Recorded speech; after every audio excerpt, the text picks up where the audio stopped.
திருச்சிற்றம்பலம். தினம் ஒரு வாசகம். திருவாசகம். ஸ்ரீ மாணிக்க வாசகர் சுவாமிகள் அருளிய திருவாசகம். போற்றி திரு அகவல்.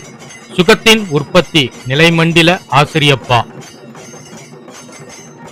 கசிவது பெருகி கடல் என மருகி அகம் குலைந்து அனுகுலமாய் மெய் விதிர்த்து சகம்பேய் என்று தம்மை சிரிப்ப நான் அது ஒளிந்து நாடவர் பழித்துறை புகுன் அதுவாக கோணுதல் இன்றி. விளக்க உரை.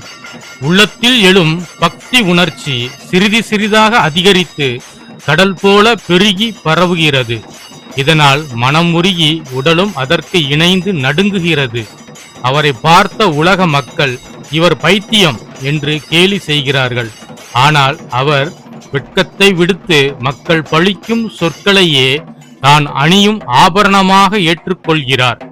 அவர் மனம் ஒருபோதும் தளராது நேரான பக்தியில் உறுதியாக நிற்கிறார். திருச்சிற்றம்பலம்.